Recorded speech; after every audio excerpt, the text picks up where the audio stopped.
মহাত্মা গান্ধীর নাম পুরোপুরি বাদ দিয়ে দেওয়ার চক্রান্ত করেছে। এটা শুধু জাতির জনক মহাত্মা গান্ধীর প্রতি সীমাহীন অপমান নয়, এটা মহাত্মা গান্ধীর বিশ্বাস, ভারতের সংবিধানের আত্মা, মহাত্মা গান্ধীর দর্শন, তার উপর চরম কুঠারাঘাত এটা করছে বিজেপি। বেশ কিছুদিন ধরেই বোঝা যাচ্ছিল যে মনরেগা থেকে, যেটা মহাত্মা গান্ধী গ্রামীণ রোজগার যোজনা, কেন্দ্রীয় সরকার সেই প্রকল্প থেকে প্রথমে মহাত্মা শব্দটা বাদ দেওয়ার চক্রান্ত করলো। কেন মহাত্মা বাদ দেওয়া হবে? গান্ধীজিকে মহাত্মা শব্দটি উপাধি, শ্রদ্ধাঞ্জলি দিয়েছিলেন কবিগুরু বিশ্বকবি রবীন্দ্রনাথ ঠাকুর। গান্ধীজির প্রতি এই মহাত্মা রবীন্দ্রনাথ ঠাকুরের দেয়া, বাংলার দেয়া। মহাত্মা শব্দটা সরানো হচ্ছে, তার বদলে আনা হচ্ছে পূজ্য বাপু। এখন দেখা গেল পূজ্য বাপুও নেই, অর্থাৎ গোটা মহাত্মা গান্ধী মানুষটাকেই প্রকল্প থেকে রিমুভ করে দেওয়া হয়েছে। এখন একটা অন্য নাম দেওয়া হয়েছে, তার মধ্যে আবার একটা শব্দ রয়েছে রামজি। এই যে বিলটার মধ্যে একটা রামজি শব্দটা ঢোকানো হয়েছে, এটা কোন রামজি? ভগবান রামকে তো সবাই শ্রদ্ধা করে, কিন্তু মহাত্মা গান্ধীকে নাম বাদ দিয়ে অপমান করে এটা কি সেই রাম, নাকি এটা প্রশাসনিক কোনো কোড ফোড কি তারা তো বলেনি স্পষ্ট করে। মহাত্মা গান্ধীর নাম সরে যাচ্ছে, গ্রামীণ উন্নয়ন কর্মসংস্থানের প্রজেক্ট থেকে সেখানে রামজি বলে একটা শব্দ ঢুকছে। কোন রাম?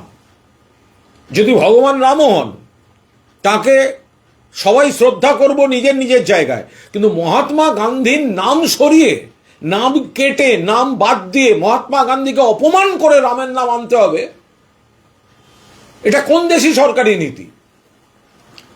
সর্বভারতীয় তৃণমূল কংগ্রেস সর্বাত্মকভাবে এর প্রতিবাদ করছে।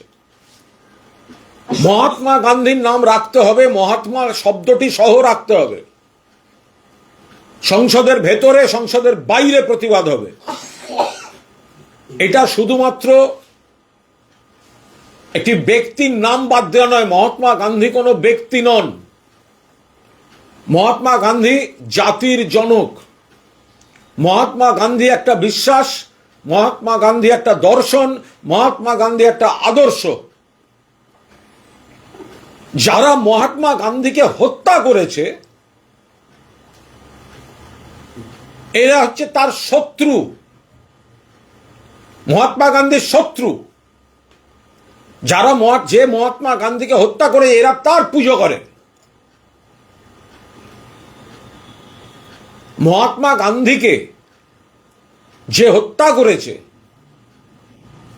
তার পূজারী এরা, সেইটা সরকারি প্রকল্পের উপর চাপাচ্ছে এখন। আরে ব্যক্তি মহাত্মা গান্ধীকে খুন করেছে ওরা, আর আজ মহাত্মা গান্ধীর অস্তিত্ব, মহাত্মা গান্ধীর ঐতিহ্য, মহাত্মা গান্ধীর অবদান, মহাত্মা গান্ধীর বিশ্বাস, মহাত্মা গান্ধীর দর্শন, সেগুলোকে হত্যা করার চেষ্টা করছে। মমতা বন্দ্যোপাধ্যায়ের নেতৃত্বে তৃণমূল কংগ্রেস মহাত্মা গান্ধীর নাম মুছে দেওয়া এই অপচেষ্টার তীব্র বিরোধিতা করবে। যে যুবভারতী প্রসঙ্গতে আজকেও বিরোধীরা সরব হতে শুরু করেছেন, এবং বিরোধী দলনেতার বক্তব্য হচ্ছে যে পুলিশ তো কোনো তদন্তই করবে না, মানে 20 টাকার বোতল কেন 200 টাকা 10 টাকা তদন্ত সবে শুরু হয়েছে। বিজেপি জমানার তদন্ত আমি জানি, আমরা সবাই জানি বিজেপির কি তদন্ত হয়, সেগুলো সবার পরিষ্কার হয়ে গেছে।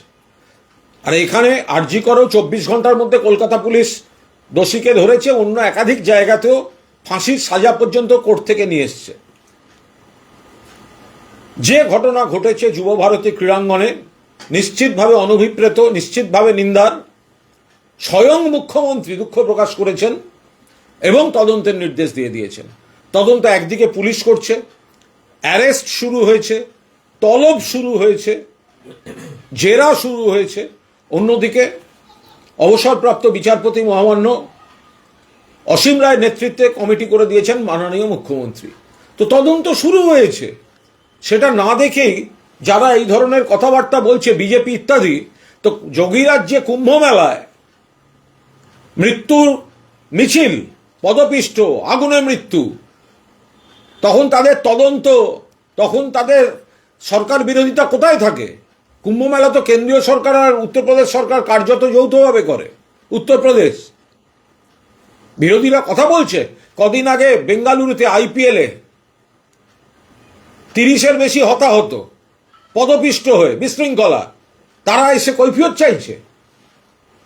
যে ঘটনা ঘটেছে তার পেছনে পরিকল্পিত ষড়যন্ত্র আছে কিনা সেটাও তদন্ত হওয়া দরকার। ছবিগুলো দেখেছেন? কলকাতা মেসি যখন মাঠে ঢুকলো, কারা ঘিরে? কেন্দ্রের বাহিনী, আয়োজকদের নিজস্ব নিরাপত্তা বাহিনী। সেখানে তো কই রাজ্যের কোনো মন্ত্রী ছিলেন না যখন মেসি এলো? তাহলে ওই জায়গাটার ভিড় হলো কারা? কিভাবে হলো? এরপরেও যে জটলাটা ঘুরেছে সেখানে তো মূলত ছিল বাকিরা, ওই কেন্দ্রীয় বাহিনী এবং নিরাপত্তা বাহিনী, আয়োজকরা করেছিল। তাই যদি থাকে তাহলে হায়দ্রাবাদে সেই বাহিনীটা গেল কোথায়? মুম্বাইতে কোথায়? দিল্লিতে কোথায়? নিরাপত্তা রক্ষীদের পোশাক পরা যে বাহিনী এমনভাবে ঘিরে রইল, বেষ্টনী, অনেক সময় হাতে হাত ধরে চেন করে, তাহলে কেন বাকি 3টে শহরে এই নিরাপত্তা রক্ষীদের দেখা গেল না? তাহলে কি উদ্দেশ্য ছিল প্রথম থেকেই ঘিরে রাখা? একে তো বেসরকারি যে আয়োজক, চূড়ান্ত গাফিলতি, পুলিশের সঙ্গে নন কোঅপারেশন, ক্রীড়ামন্ত্রীকে বসিয়ে রেখে আসেনি, প্রবেশপত্র এন্তার বিলিয়েছে, সামনেই চিত্র সাংবাদিকদের আসতে দিয়েছে, তার মধ্যে 2-1 ছবি টবি তুলতে গিয়ে আরো 12টা বাজিয়েছে। কিন্তু আসল যেটা, যে একেবারে নিরাপত্তা রক্ষীরা যে ঘিরে রেখেছিল, কাদের নিরাপত্তা রক্ষী? কেন্দ্রের আর আয়োজকদের। সেই নিরাপত্তা রক্ষী যে কেউ ছবি খুলে দেখবেন তারা কলকাতায় যুব ভারতীতে রয়েছে। সেই বেষ্টনীটা কোথায় গেল বাকি 3টে রাজ্যে? সেই জন্য তো এখানে দর্শকরা স্মুথ দেখতে পেলেন। তাহলে কি কলকাতায় দর্শকদের দেখতে না দিয়ে উত্তেজিত করা হবে আর তারপর লোক ঢুকিয়ে দিয়ে স্টেডিয়াম ভাঙচুর করা হবে কলকাতাকে, বাংলাকে বদনাম করতে? এই প্লটটা তৈরি ছিল। পরিষ্কার বলুন, কলকাতায় যদি নিরাপত্তা রক্ষীরা ঘিরে থাকে মেসিকে, বাকি 3টে শহরে সেই নিরাপত্তা বেষ্টনী কোথায়? নেই কেন? নেই কেন? মানুষ যে দেখতে পাননি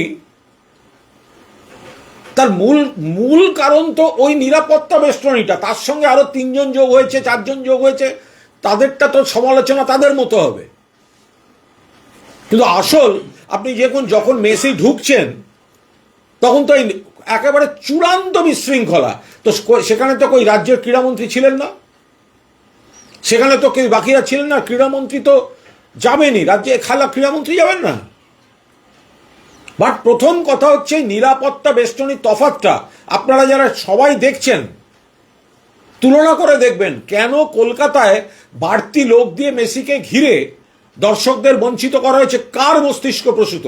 এই দিকে ঘিরে রেখে দাও, দর্শকদের অসহিষ্ণু করো, আর তাদের উত্তেজনা তৈরি হলে তারপরে এমন কিছু লোক কখনো গেরুয়া পতাকা বের করছে, কখনো জয় শ্রীরাম স্লোগান দিচ্ছে, কিছু লোক গিয়ে গুন্ডার মতো ভাঙচুর করছে। এরা তো ফুটবল প্রেমী নয়। এটা কি একটা প্ল্যান? সিন 1 ঘিরে ফেলো, সিন 2 দর্শকরা যখন উত্তেজিত হবেন তখন আমাদের ঢুকিয়ে দেওয়া লোকদের দিয়ে হামলা শুরু করে দাও, কারণ ভোট আসছে, কলকাতাকে বেইজ্জত করো। এই বেসরকারি যে সংস্থা ইভেন্ট করেছে তাদের উপর কলকাতাকে বেইজ্জত করার জন্য কোনো চাপ সৃষ্টি হয়েছে কিনা সেটাও তদন্তে আসা উচিত। এই প্রসঙ্গে বিরোধী দলনেতা বলছে যে রাজ্যে বিজেপি সরকার এলে তারা মেসিকে নিয়ে আসবে। আমি একটা কথা বলি, শুভেন্দু অধিকারী বলছেন বিজেপি সরকার এলে মেসিকে নিয়ে আসবে। 2011 সালে মমতা বন্দ্যোপাধ্যায় সরকারি যখন ছিল তখনই মেসি এসছেন, কলকাতায় রাত্রিবাস করেছেন, থেকেছে, প্র্যাকটিস করেছে, পুরো ম্যাচ খেলেছে আর্জেন্টিনা বনাম ভেনেজুয়েলা। বিরোধী দল নেতা তখন তৃণমূল কংগ্রেসে ছিলেন, মেসি আর্জেন্টিনাতেই আছে। বিরোধী দলনেতা শুধু তৃণমূল থেকে বিজেপিতে গেছেন, মেসি তো আর্জেন্টিনাতেই আছে। তো এখন এটা নতুন নয়, এই যুব ভারতী ক্রীড়াঙ্গনে এই অরূপ বিশ্বাসের আমলে 97টা বড় ম্যাচ হয়েছে, বড় ম্যাচ, ডার্বি সহ গুরুত্বপূর্ণ টুর্নামেন্টের সেমিফাইনাল ফাইনাল সহ 97টা বড় ম্যাচ হয়েছে। একবার গুয়াহাটি খেলাতে পারেনি, 24 ঘন্টার মধ্যে কলকাতা খেলিয়ে দিয়েছে। আন্ডার-17 বিশ্বকাপ, তার শীর্ষ ম্যাচটা কলকাতায় হয়েছে, ফাইনাল। রেকর্ড, পৃথিবীতে রেকর্ড সংখ্যক দর্শক নিয়ে হয়েছে। তো সুতরাং বিজেপি এসে মেসিকে, বিজেপি আসবে না কিন্তু মেসি আবার আসবেন, এবং মমতা বন্দ্যোপাধ্যায়ের মুখ্যমন্ত্রীত্বেই মেসি আবার আসবেন। হাইকোর্টে চলে গেলেন সেটা নিয়ে। উনি হাইকোর্টে গেছেন, হাইকোর্টটা ওনার যাতায়াতের পথে পড়ে, ওনার একটা যাতায়াতের অভ্যাস আছে ওখানে। তো এটা তো আইনের ব্যাপার, হাইকোর্টে যে কেউ যেতে পারে। কিন্তু যে তদন্ত উনি চাইতে গেছেন সেই তদন্ত তো রাজ্য সরকার শুরু করে দিয়েছেন। রাজ্য সরকার একদিকে পুলিশ করছে, অ্যারেস্ট হচ্ছে, তলব হচ্ছে, অন্যদিকে অবসরপ্রাপ্ত বিচারপতি শ্রদ্ধেয় অসীম কুমার রায়ের নেতৃত্বে মমতা বন্দ্যোপাধ্যায় কমিটি করে দিয়েছেন। তো সুতরাং উনি কোর্টে গেছেন, প্রথম দিন শুনানির পর একটাই খবর হবে যে এটা জানতে চাইবে কোর্ট যে তদন্ত হচ্ছে, মানে কি অবস্থায় আছে, বড় জোর এই হবে। তদন্তে কোনো আস্থা নেই। এখন ওনাদের যদি বিচার বিভাগীয় তদন্তেও আস্থা না থাকে তাহলে আর কি করা যাবে? ওনাদের তো আর ওইরকম বিচার বিভাগীয় তদন্ত চাই যে যার চেয়ারে বসে বসে ওনাদের কথা বলবেন আর মাঝপথে ইস্তফা দিয়ে ওনাদের এমপি হতে যাবেন, তখন ওনাদের সেই বিচারপতিকে খুব ভালো লাগবে, অভিজিৎ গঙ্গোপাধ্যায়, এই বিচারপতিকে ভালো লাগবে। তখন নিরপেক্ষ চেয়ারে বসে বিজেপির পছন্দের কথাগুলো বলবেন আর মাঝপথে চাকরি ছেড়ে বিজেপির টিকিটে এমপি হতে যাবেন, এইগুলো বিচারে ওনাদের ভালো লাগবে।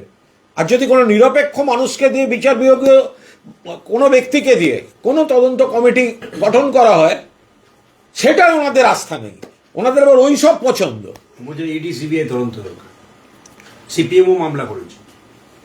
দেখুন, সিপিএম এর সময় যুব ভারতী ক্রীড়াঙ্গন বৃহত্তম কেলেঙ্কারির জায়গা ছিল। সিপিএম এর আমলের চারটে ঘটনা। এক, যুব ভারতী ক্রীড়াঙ্গনের জমি, যুব ভারতী ক্রীড়াঙ্গন সিপিএম এর তৈরি করা নয়। যুব ভারতী ক্রীড়াঙ্গন তৎকালীন প্রধানমন্ত্রী প্রয়াত রাজীব গান্ধীর উদ্যোগে কেন্দ্রের আর্থিক সহায়তায় তৈরি শুরু হয়েছিল, ফলে এটা সিপিএম এর তৈরি করা নয়। কমরেডরা মিথ্যা কথা বলছে, মিথ্যা প্রচার করছে। দুই, এই যুব ভারতী ক্রীড়াঙ্গনের জমি প্ল্যান পরিবর্তন করে তার লাগোয়া একটা বহুজাতিক হোটেলকে দেওয়া হয়েছিল। বিরাট কেলেঙ্কারির অভিযোগ তুলে তৃণমূল কংগ্রেস আন্দোলন করেছিল যে হোটেলকে অন্য জমি দেওয়া হোক। স্টেডিয়ামের আনুষঙ্গিক শয্যা থেকে কেটে কেন একটা বহুজাতিক গোষ্ঠীকে জমি দেওয়া হবে? জমি কেলেঙ্কারি, ওখানে ধর্ণা চলেছিল, আন্দোলন হয়েছিল। তখন ফেসবুক ছিল না বলে মানুষ কি ভুলে যাবেন নাকি? এসব আজকালকার দিনের কমরেডরা কি সব ভুলিয়ে দেবেন? হায়াত রেজেন্সিটা কোথায়? সেই জমিটা দেওয়ার সময় প্রতিবাদ হয়েছিল, আন্দোলন হয়েছিল, ঝড় উঠেছিল। প্রসূন ব্যানার্জি থেকে অতীন ঘোষ দিনের পর দিন ওখানে ধর্নায় ছিলেন। তখনকার দিনের কাগজগুলো খুলে দেখুন। এরপর যেটা হলো, তৎকালীন ক্রীড়ামন্ত্রী সুভাষ চক্রবর্তীর পেটোয়া 5 কিছু কমরেডকে, তাদের বেনামি কিছু সংগঠনকে যুব ভারতীতে বিভিন্ন জায়গায় নানা রকম ভাবে জমি দিয়ে বসিয়ে দেওয়া হয়েছিল, নানা রকম সব সংগঠনের নাম করে। সব অবৈধ জবরদখল, সব নিজেদের মতো ওখানে ধান্দাবাজি চলেছে। মমতা বন্দ্যোপাধ্যায় ক্ষমতা এসে ওই জবরদখল মুক্ত করে পুরো বিশ্বমানের স্টেডিয়ামটা সাজানো হয়। জবরদখল ছিল। এবং চতুর্থ, যুব ভারতী ক্রীড়াঙ্গন তখন সিপিএম এর আশ্রিত গুন্ডা, বদমাইশ, সমাজবিরোধী, খুনি, ডাকাতদের গা ঢাকা দেওয়ার জায়গায় ছিল, ওখান থেকে ধরা পড়েছিল। এবং ধরা পড়েছিল কেন? ওটা সিপিএম এর সদিচ্ছায় নয়, পুলিশের কৃতিত্ব নয়, ওটা বুদ্ধবাবু বনাম সুভাষবাবু পার্টিতে ঝগড়া চলছিল, বুদ্ধবাবুর কাছে খবর যায়, পুলিশের রিপোর্ট যায়, সুভাষবাবু ওই সমস্ত লুকিয়ে রেখেছে ওখানে, তখন বুদ্ধবাবুর পুলিশ গিয়ে ধরে। ওটা বুদ্ধ সুভাষ ঝগড়ার পরিণামে তখন ওই ফাঁস হয় যে ভেতর থেকে, ছবি দেখেননি, সার দিয়ে ডাকাতগুলো দাঁড়িয়ে আছে, যুবভারতীর ভেতরে ছিল। এই সিপিএম মামলা করছে, এই সিপিএম এর বড় বড় কথা, এই সিপিএম এর বড় বড় কথার কোনো রাইট নেই। এবং মারাদোনাকে আনার পর ওখানে এত বিশৃঙ্খলা হয়, প্রথমে এই ইয়েতে যুবভারতী ক্রীড়াঙ্গনে, তারপর ইন্দিরা ভবনে, জ্যোতি বসুর বাড়িতে, এবং এমনভাবে সুভাষ চক্রবর্তী মারাদোনাকে উত্তক্ত করেছিলেন যে তারপর মোহনবাগান মাঠে গাড়ি থেকে নামছিল না দিয়েগো মারাদোনা, বলেছিল ওই সাদা টুপি পরা লোকটা থাকলে আমি নামবো না। এই সিপিএম মামলা করতে গেছে। এসব কোচি কমরেড এগুলো নিজেরা জিততে পারে না, নিজের পাড়ার বুথে নিজের ক্যান্ডিডেটের লিড দিতে পারে না, এদের হচ্ছে মিডিয়া, সোশ্যাল মিডিয়া, কোর্ট, এইসব জায়গায় গিয়ে এরা শুধু পাবলিসিটি নিতে যায়। কামারহাটিতে মদন মিত্র বলেছেন যে কেউ ইচ্ছা করে এরকম ভুল করতে পারে, মানে ভুল পথে শত্রুর পাশে দাঁড়ানোর চেষ্টা করছেন, তাহলে কি টার্গেট ক্রীড়ামন্ত্রী মনে হবে মদন মিত্র? আমি বলতে পারবো না, মদনদার সঙ্গে আমার পুরো কথা হয়নি, আমি বলতে পারবো না। যে রাজ্যপাল বলছেন যে একজনকে গ্রেপ্তার হিমশৈলীর চূড়া মাত্র, বাকি যে সমস্ত অফিসাররা দায়িত্বে ছিলেন কর্তব্যে গাফিলতির জন্য তাদের বিরুদ্ধে ব্যবস্থা নিতে হবে। রাজ্যপাল তো অধৈর্য হচ্ছেন কেন? ওনার কুম্ভমেলায় ওনার পেয়ারের বিজেপির সরকার উত্তরপ্রদেশে ছিল, কি কি ব্যবস্থা হয়েছে? মৃত্যুর মিছিল হয়েছে, এ রাজ্যেরও বহু মানুষ মারা গেছে, পোস্টমর্টেম পর্যন্ত ঠিকঠাক হয়নি, ডেথ সার্টিফিকেট দেয়নি। কোথায় ছিলেন রাজ্যপাল তখন? তদন্ত শুরু হয়েছে মমতা বন্দ্যোপাধ্যায়ের নির্দেশে, পুলিশও তদন্ত করছে, অবসরপ্রাপ্ত বিচারপতি অসীম রায় নেতৃত্বাধীন কমিটি তদন্ত করছে। এরপর বড় বড় না কথাই বলাই ভালো। বলছি দেখা যাচ্ছে যে বিজেপির লোকজন গেরুয়া পতাকা নিয়ে মাঠে ঢুকে গেল, ভাঙচুর করলো, মানে একটা প্রশ্ন উঠছে যে পুলিশ কেন ওদের গেরুয়া পতাকা নিয়ে ভেতরে ঢুকতে দিয়েছিল? দেখুন, কেউ যদি পকেটে করে কোনো গেরুয়া মানে কোনো পতাকা নিয়ে কেউ ঢোকে, সে আপনি কোথা থেকে রুখবেন তাকে? এখন সেটা কেন দেখতে পাইনি, পাইনি, সেটা প্রশাসনিক বিষয় ইত্যাদি। কিন্তু এটাও একটা ঘটনা যে দেখুন, এটা মেসি বা ফুটবল ম্যাচ, যে যাই আমরা রাজনৈতিক দলের সমর্থক হই, তারা কিন্তু আমরা যখন মাঠে যাই পছন্দের কোনো খেলার জায়গায়, তখন কিন্তু রাজনীতির পরিচয়, রাজনৈতিক দল এগুলো বাদ দিয়ে আমরা তখন ফুটবল প্রেমী হয়ে যাই। কোন দলবন্ধু, ওখানে তো অনেক অন্য দলের সাপোর্টাররাও গেছে, তৃণমূলেরও অনেক সমর্থক গেছেন, কেউ তো পকেটে গেলে পতাকা নিয়ে ঘুরে বেড়াচ্ছে না। এদেরই হচ্ছে ওই টেন্ডেন্সি। তার কারণ এরা তো ফুটবল প্রেমী নয়, এরা মেসি প্রেমী নয়, এরা তো গেছে গন্ডগোল করতে। এরা কোথায় জয় শ্রীরাম বলতে হয় তাই জানে না। নেতাজি সুভাষচন্দ্র বসুর জন্মদিনের অনুষ্ঠানে ভিক্টোরিয়া মেমোরিয়ালে জয় শ্রীরাম, আরে নেতাজির জন্মদিনের অনুষ্ঠান, জয় শ্রীরাম। যুবভারতী ক্রীড়াঙ্গন, জয় শ্রীরাম। ভাঙাভাঙি করছে, জয় শ্রীরাম। ফলে এরা যে এর পেছনে একটা প্লট ছিল এবং অর্গানাইজড হতে হয়েছে, তার একটা ইঙ্গিত থাকছে, তদন্তে আসবে। কিন্তু সবাই বলছেন যে পতাকা পকেটে নিয়ে যেতেই পারে, অত চেক করে ঢোকানো সম্ভব নয়। পতাকা যে স্টিকে লাগানো ছিল সেগুলো কি করে মাঠের মধ্যে ঢুকলো? আগের দিন বিধাননগর পুলিশ প্রেস কনফারেন্স করে বলেছে যে জল ঢোকানো যায় না, জল ভেতরে। দেখুন, এগুলো প্রশ্ন, কিন্তু এই নিয়ে আমি এখনই এই নিয়ে কোনো মন্তব্য করবো না, কারণ বিষয়টা রাজনীতির নয়। দুই হচ্ছে যেখানে তদন্ত চলছে, এটা ঘটনা যে জল ওখানে কেন দেখা গেল, আমরাই তো অবাক হয়ে গেলাম যে জলের বোতল পড়ছে। আরে জলের বোতল গেল কি করে ওখানে? কারা অনুমতি দিল? কিভাবে অনুমতি দিল? অত জলের বোতল গ্যালারিতে গেল কি করে? আর যদি মানে এই এই পতাকার সঙ্গে যে লাঠি বা স্টিক, সেটাই বা গেল কি করে? এগুলো তদন্তের বিষয়, ফলে এখনই কোনো মন্তব্য করবো না। অমিত মালভু কালকে একটা পোস্ট করেছিলেন, তাতে তিনি ওই বিভিন্ন রকম দেখার চেষ্টা করছেন যে মুখ্যমন্ত্রী, অভিষেক বন্দ্যোপাধ্যায়ের আত্মীয়, অরূপ বিশ্বাসের আত্মীয়, তারা সব ঘিরে রেখে আছে, এরকম ছবি তিনি পোস্ট করেন। সে তো আজকে অমিত শাহ ছেলে জয় শাহ দেখলাম মেসির পাশে দাঁড়িয়ে। তো অমিত শাহ ছেলে তো ইয়ে নয়, মানে উনি ফুটবলের কেউ নন, উনি তো ক্রিকেটের। তো উনি গেলেন কি করে? তো উনি ওনার ক্ষমতা প্রয়োগ করে কেন্দ্রে আছেন বলে গেছেন। এবার এখানে কেন কি গেছেন? ক্রীড়ামন্ত্রী অরূপ বিশ্বাস তো যাবেই, 100% যাবে। যুবভারতীতে খেলা হচ্ছে, অরূপ বিশ্বাস মানে ক্রীড়ামন্ত্রী যিনি, তিনি যাবেন না? এর বাইরে কারা কিভাবে গেল? নিশ্চিতভাবে সেটা তো যে প্রাইভেট অর্গানাইজার, তো সেও তো দিয়েছে, অশোক দিনদাও তো গেছে। এই যে অমিত মালব্য যে টুইট করছেন, তো অশোক দিনদার ছবিটা দিলেন না কেন? তো বিজেপির বিধায়ক, তিনি তো সঙ্গে পরিবার নিয়ে ঘুরে বেড়াচ্ছেন, মেসির সামনে দাঁড়িয়ে ছবি তুলছেন, তো তিনি গেলেন কি করে? তিনিও বা পাস পেলেন কি করে? কে দিয়েছে সেই পাস? ফলে গলতটাই বেসরকারি সংস্থার জায়গায় আছে, সেটা দেখছে তদন্তকারীরা। ওরা বলছেন যে বিধায়কদেরকে পাস তো বিধানসভা থেকে দেওয়া হয়েছিল, বিধায়কদের পাস নিশ্চয়ই বিধানসভা থেকে দেওয়া হয়েছিল, সেটা মাঠের মধ্যে সবুজ গালিচায় ঘোরার জন্য নয়। বিধায়কদের যে পাসটা গেছে সেটা গ্যালারির পাস। অশোক দিন্দা ভেতরে ঢুকলেন কি করে? বিরোধীরা আরেকটা প্রশ্ন তুলছে যে যেটা হায়দ্রাবাদ পারলো, মুম্বাই পারলো, সেটা কলকাতা পারলো না। আমরা এটাই বলছি, এটা দেখাবার জন্যই এটা চক্রান্ত করে এই পরিস্থিতিটা করা হয়নি তো। এই আমরা প্রথম কথা, এই যে নিরাপত্তা বেষ্টনীর নামে ঘিরে রাখা, অর্থাৎ এই যে কেন্দ্রীয় বাহিনী এবং আয়োজকদের নিজস্ব নিরাপত্তা বাহিনী মেসিকে আগাগোড়া কলকাতায় ঘিরে রাখলেন একেবারে ভিমলুকের চাকের মতো, সেটা কেন হায়দ্রাবাদ, মুম্বাই আর দিল্লিতে দেখা গেল না? তাহলে কি কলকাতায় মেসির দৃশ্যমানতা কমিয়ে দর্শকদের উত্তেজিত করা আর ঢুকিয়ে রাখা লোক দিয়ে ভাঙচুর করে বাংলার বদনাম, এটাই কি প্লট ছিল? তাহলে কলকাতায় যে নিরাপত্তা রক্ষীরা ছিলেন, সেইটা কেন হায়দ্রাবাদ আর মুম্বাই, দিল্লিতে দেখা গেল না? কোথায় সেই নিরাপত্তা বেষ্টনী? ওই নিরাপত্তা বেষ্টনীটার জন্যই তো অর্ধেক লোক দেখতে পেলেন না, দর্শকরা দেখতে পেলেন না। যারা সেখানে হ্যাংলামি করে 4টে বাড়তি ছবি তুলেছে, তার থেকে অনেক বেশি সংখ্যক ছিল নিরাপত্তা রক্ষী। যারা হ্যাংলামি করে ছবি তুলেছেন আমরা নিশ্চিত তাদের নিন্দা করছি, যারা বাড়তি ঢুকেছেন, অনধিকারে ঢুকেছে, 100 বার নিন্দা করছি। কিন্তু ঢুকলো কিভাবে? এই প্রাইভেট অর্গানাইজার্স পাস কোথা থেকে দিল? আর সবচেয়ে বড় কথা, এই নিরাপত্তা রক্ষীরা বাকি 3 জায়গায় নেই কেন? ওইখানে ওই নিরাপত্তা রক্ষীরা না থাকলেই তো সরাসরি দেখতে পেত, দর্শকরা দেখতে পেতেন। তা নিরাপত্তা রক্ষী যাকে, মেসির যদি সত্যি নিরাপত্তা দরকার হয়, তো তাহলে শুধু সেটা যুব ভারতীতে কেন, সেটা হায়দ্রাবাদে নয় কেন, মুম্বাইতে নয় কেন, বা কি বলে দিল্লিতে নয় কেন? নাকি এটাকেই তৈরি করা হয়েছিল যাতে কলকাতায় এইটাকে ছুতো করে দর্শকদের উত্তক্ত করে প্ররোচনা দিয়ে গন্ডগোলটা করানো যায়? শতদ্রু দত্তের গতি তৎপরতার সঙ্গে রাজ্য সরকার অ্যারেস্ট করেছে, তাতেও বিরোধীরা সমালোচনা করছে।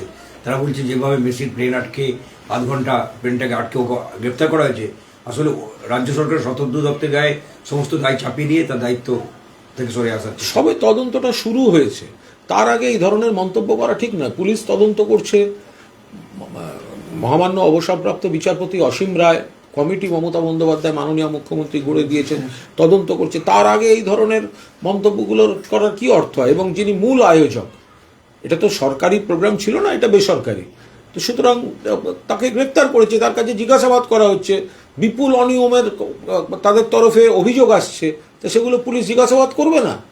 ধরার আগে বলছিলেন অবিলম্বে গ্রেপ্তার করুন, ধরলে বলছে গ্রেপ্তার করলেন কেন? তো আজব কথা। মোদির ছবি দেখে ভোট দেওয়ার আবেদন শুভেন্দু অধিকারী, এটা করে দিচ্ছি। উনি বলছেন যে সংখ্যালঘুদেরকে আমরা বলছি, মোদিজিকে দেখে সংখ্যালঘুদের উন্নয়নের জন্য ভোট দিন। 4 কোটি মুসলমান উত্তরপ্রদেশে থাকে, কই কারুর তো ক্ষতি হয়নি, কেউ ডিটেনশন ক্যাম্পেও যায়নি। দেখুন, এক বাংলার মাটি অন্য কথা বলে, বাংলার মাটি উন্নয়নের মাটি, বাংলার মাটি সম্প্রীতির মাটি। এখানে মোদির ছবি দেখা মানে মোদির বিরুদ্ধে ভোট, মোদির ছবি দেখা মানে মোদির বিরুদ্ধে ভোট। ভোট এলে মোদি আসেন, অন্য সময় বাংলাকে প্রাপ্য টাকা দেন না, অন্য সময় বাংলার অধিকার থেকে বঞ্চিত করেন।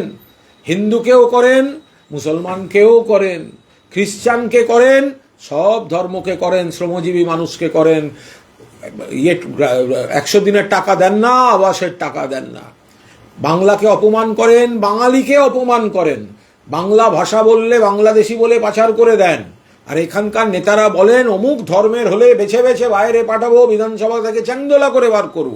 ফলে নরেন্দ্র মোদীর ছবি যদি কেউ দেখায়, নজরেও যদি পড়ে যায়, নরেন্দ্র মোদীর ছবি দেখবেন, ক্ষতটার কথা ভাববেন, এবং এই নরেন্দ্র মোদী আপনার এখন অস্তিত্বের শিকড় নিয়ে টান দিচ্ছে, আপনার অস্তিত্বের শিকড় নিয়ে টান দিচ্ছে। আপনি নাগরিক প্রমাণ করার জন্য আপনাকে ছুটিয়ে বেড়াচ্ছে।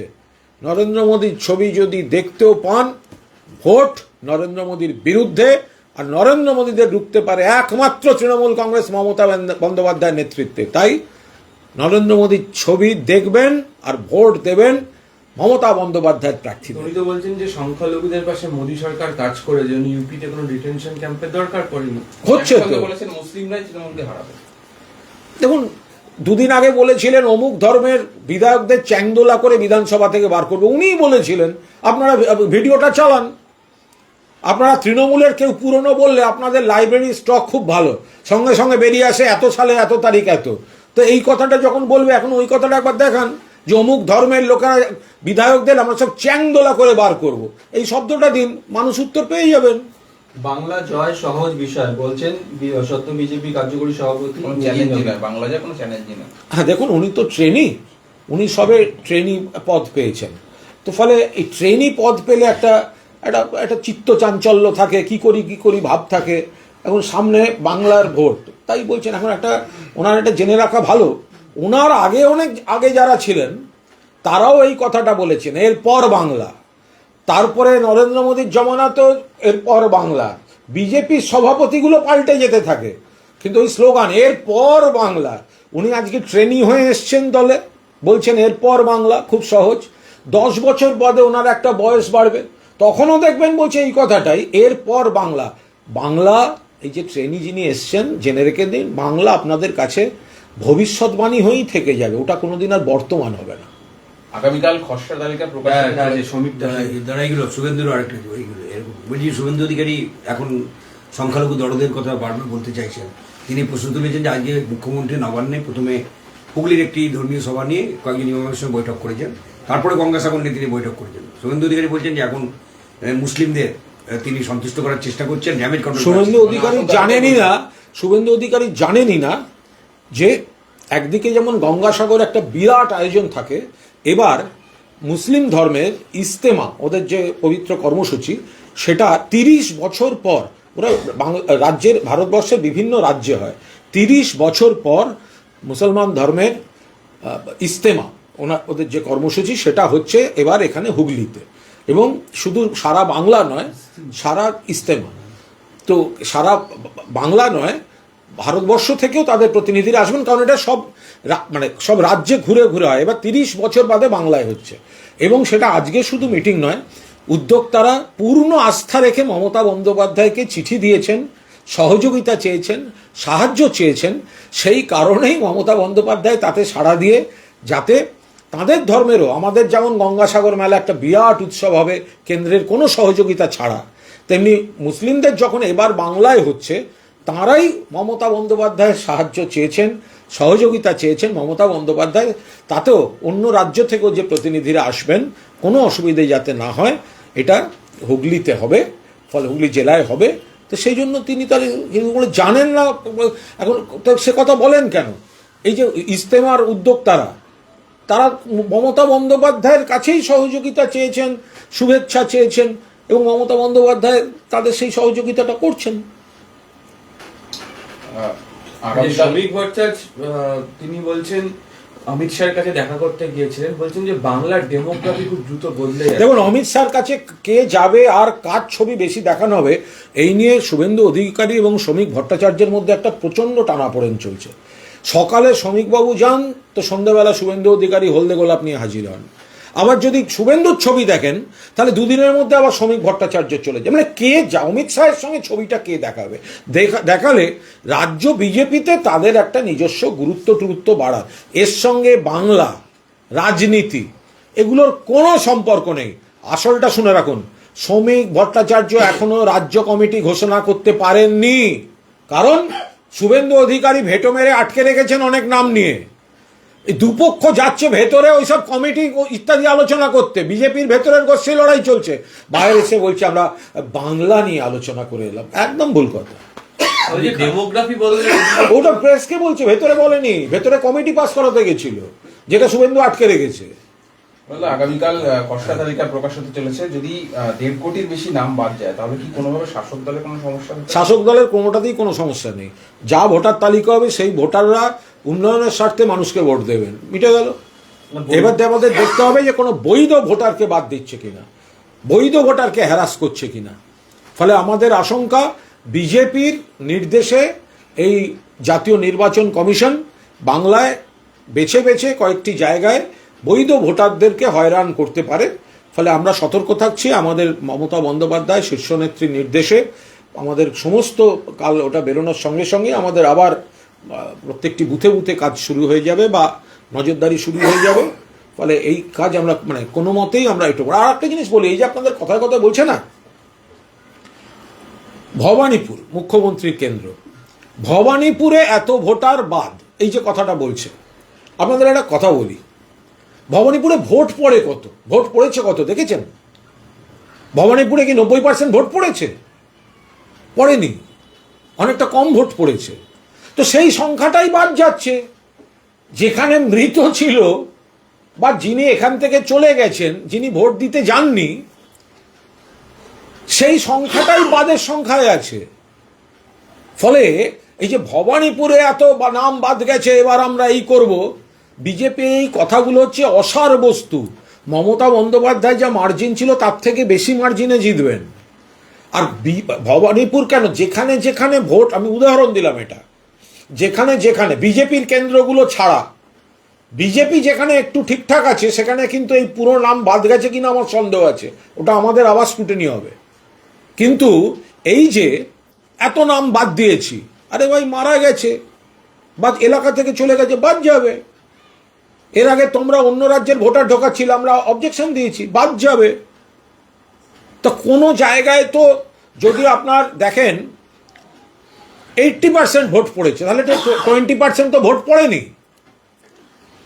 80% ভোট যদি কোনো কেন্দ্রে পড়ে থাকে তাহলে 20% পড়েনি।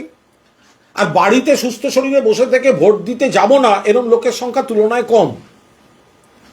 তো ফলে যে 20% ফাঁকা আছে তারই একটা অংশ হচ্ছে এখন এইগুলো সব মৃত বা চলে গেছে বা ডুপ্লিকেট হয়েছে। ফলে ওগুলো আমাদের হেডেক কি নয়, আমাদের হেডেক হচ্ছে কোনো বৈধ ভোটার যেন বাদ না যান। উনি আজকে একটা ধোঁয়াশার সুরে বলছেন যে সবে তো সকাল, আগে সংখ্যাটা বেরো, 14 ফেব্রুয়ারি 2026 এই নিয়ে আসল কথা বলছে। কালকে খসড়া ভোটার তালিকা, একটা ব্রেকফাস্ট, এরপরে লাঞ্চ হবে, ডিনার হবে, শেষে দেখবেন চূড়ান্ত ভোটার তালিকা। আপনারা একটা কথা বলেছেন, এই যে বিরোধী দলনেতা বা বিজেপি নেতারা বলে আপনারা এই দেখবেন, ভোটার তালিকা দেখবেন, এরপর দেখবেন, ওনারা শুধু মানুষের কথাটা বলেন না। আমরা কনফিডেন্ট মমতা বন্দ্যোপাধ্যায়ের উন্নয়ন এবং মানুষ আমাদের সঙ্গে, মানুষ তৃণমূলের প্রার্থীকে, মমতাদির প্রার্থীকে ভোট দেবেন। এই মানুষের প্রতি আস্থার কথাটা কিন্তু কোনো এরা বলবে না। এরা কখনো বলবে সিবিআই দেখবেন কি করে, ইডি দেখবেন কি করে, সবে তো সকাল, নির্বাচন কমিশন দেখবেন কি করে।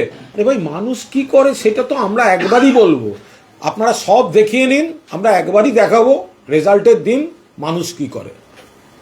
ওই যে হুমায়ুন কবির বলছেন যে তিনি যে নতুন দলের ঘোষণা করবেন 22 তারিখ, সেটা ভেস্তে দেওয়ার চেষ্টা করছে তৃণমূল। তিনি যেখানে ঘোষণা করার কথা ভেবেছিলেন সেইটা তৃণমূল বুক করে নিয়েছে, কিন্তু তৃণমূল যতই বাধা দিক তিনি 22 তারিখে। এই নিয়ে আমি কোনো কথা বলবো না, এই নিয়ে কোনো মন্তব্যই করব না। যার কি বলে মানে কখনো তার অতিথিদের বলা হয় অমুক সৌদি আরব থেকে এসছে, পরে দেখা যায় নন্দীগ্রাম থেকে গেছে। তো যার তার পরের দিনে আর এক রকম শোনা যায়, পরপর তিনি কখন কি বলছেন তার ব্যাপার, তিনি কি করবেন, রাজনীতির দল করবেন 294টা দিন না। বিজেপি তো চায় সব লোক মানে আরও বেশি এইসব ভোট দিক, বিজেপি বিরোধী ভোট ভাঙুক, বিজেপি এ টিম চায়, বি টিম চায়, সি টিম চায়। তো এরকম বিভিন্ন ভোটের সময় এরকম অনেক তৈরি হয়, নানা স্বার্থে তৈরি হয়। তো যার যা ইচ্ছা করুক। যুবভারতী ক্রীড়াঙ্গন নিয়ে আজকে সিপিএম, কংগ্রেস, বিভিন্ন দল সব রাস্তায় নামলো আর কি, গোষ্ঠপালের মূর্তির কাছে বামেদের বিক্ষোভ। আমি তো আবার বললাম, সিপিএম এর এ নিয়ে কথা বলার কোনো অধিকার নেই, কারণ যুবভারতীর সর্বনাশ তো সিপিএম করেছে। যুবভারতীকে তো, যুবভারতী বিশ্বমানের, এটা তো মমতা বন্দ্যোপাধ্যায়ের জমানায় এস্টাবলিশড হয়েছে। সিপিএম না যুবভারতী তৈরি করেছে, না সেটার মানিজ্যত রেখেছে। এক, ওটা তৈরি হয়েছে মূলত তৎকালীন প্রধানমন্ত্রী রাজীব গান্ধীর উদ্যোগে, উৎসাহে এবং কেন্দ্রীয় সরকারের আর্থিক সহযোগিতায়। দুই, ওই যুবভারতী ক্রীড়াঙ্গনে তৎক্ষণকার ক্রীড়ামন্ত্রী সুভাষ চক্রবর্তী, তিনি তাঁর পেটোয়া রাজনীতিবিদ আশ্রিত দুষ্কৃতী, চোর, ডাকাত, খুনি, গুন্ডাদের, সিপিএমের পার্টির গুন্ডাদের আশ্রয়স্থল ছিল ওটা। ওখানে তো এত বড় করে পত্রিকায় প্রথম পাতায় লিড ছবি হতো, তখন এত চ্যানেল ছিল না আর এত সোশ্যাল মিডিয়া ছিল না। সিপিএম কি সব ভুলিয়ে দিচ্ছে নাকি? আর সুভাষবাবুর যত রাজ্যের পেটোয়া পা চাটা কমরেড, তাদের সব নামে নামে এনজিও বা খুলে দিয়ে যুবভারতীর বিস্তীর্ণ জমি দখল করে বসে যা ইচ্ছে তাই হচ্ছিল। মমতা বন্দ্যোপাধ্যায় আসার পর সেসব জবরদখল উচ্ছেদ হয়েছে, উচ্ছেদ হয়ে পুরোটা কাজে লাগছে। সিপিএম এর আমলে যুবভারতীর জমি কেটে দিয়ে হায়াত রেজেন্সিকে হোটেল করা হয়েছিল, জমি কেলেঙ্কারির অভিযোগে তৃণমূল তখন বিক্ষোভ করেছিল। ভুলে গেছে কমরেড, ভুলে গেছেন তখন। এখন সাধু সাজছেন আপনারা। সিপিএম এর কোনো অধিকার নেই এসব করার। লাস্ট প্রশ্ন, যে তৃণমূল বিধায়ক মনোরঞ্জন ব্যাপারী, তিনি একটা সোশ্যাল মিডিয়ায় বিশৃঙ্খলার ছবি পোস্ট করেছেন, যে আমিও দেখতে গেছিলাম, বেশিকে দেখতে পাইনি। কিন্তু সবাই করবেন বিশৃঙ্খলার, এই যুবভারতীতে যে বিশৃঙ্খলা, তার নিন্দা আমরা সবাই মুক্ত কণ্ঠে করছি, খোদ মমতা বন্দ্যোপাধ্যায় করেছেন। ফলে এরপরে আমরা কে আলাদা করে কি করছি সেটা কোনো বিচার্য বিষয়ই নয়। একটা খারাপ ঘটনাকে আমরা খারাপ ঘটনাই বলবো, কিন্তু তার পেছনে আর একটা কোনো বড় প্লট আছে কিনা, কেউ একটা পরিকল্পিতভাবে এই দিকে জিনিসটাকে ঠেলে দিয়েছে কিনা, সেইটা তদন্ত হওয়া দরকার। আজকে বিজেপিকে দেখতে পাওয়া গেছে যে একটা ছবি ওরা পোস্ট করেছে, যে একদিকে হাফ দিদি। অত্যন্ত আপত্তিকর। এটি শুধুমাত্র বাংলার মুখ্যমন্ত্রীকে অপমান নয়, তিনি একজন মহিলা, বাংলার ঘরের মেয়ে। বিজেপি যতবার মমতা বন্দ্যোপাধ্যায়কে এইসব হিটলার ইত্যাদি এই সমস্ত জঘন্য ছবির সঙ্গে জুড়ে অপমান করবে, তত বেশি করে বাংলার মানুষের কাছ থেকে গণতান্ত্রিক ভাষায় কড়া জবাব পাবে। যে প্রধানমন্ত্রী নরেন্দ্র মোদী গত 14 সাল থেকে এই 25 যে 11 বছর হয়ে গেল, যিনি এখনো একটা প্রেস কনফারেন্স করতে পারেন না, সাংবাদিকদের প্রশ্নের উত্তর দেওয়ার প্রয়োজন মনে করেননি, ভয় পান, তাঁর দল অন্য লোককে হিটলার বলছে। মমতা বন্দ্যোপাধ্যায় জনমুখী, উন্নয়নমুখী, এবং সেই কারণে মমতা বন্দ্যোপাধ্যায়কে যত অপমান করবে বিজেপি তত জনবিচ্ছিন্ন হবে। সুপ্রিম কোর্টের অর্ডারের পর দেখা যাচ্ছে রাতারাতি ঠাকুরনগরে মতুয়াদের নাগরিকত্বের সার্টিফিকেট দিচ্ছে, তো এটা কি বিজেপির পক্ষে কোনোভাবে একটা শক্তির প্রদর্শনের দিক হতে পারে? মতুয়া সম্প্রদায় ইতিমধ্যেই বুঝে গেছেন যে বিজেপি তাদের বিপদে ফেলেছে। এখন তৃণমূল সেটা নিয়ে প্রতিবাদ করার পর জরুরি ভিত্তিতে ড্যামেজ কন্ট্রোল করার চেষ্টা করছে। বিজেপি যে মুখোশধারী বন্ধু, আসলে শত্রু, এটা মতুয়া সম্প্রদায় বুঝে গেছে। তাদের কিছু মানুষ কিছুদিনের জন্য বিজেপির কথায় বিভ্রান্ত হয়েছিলেন, সেই বিভ্রান্তির কালো মেঘ সরে যাচ্ছে। Thank you.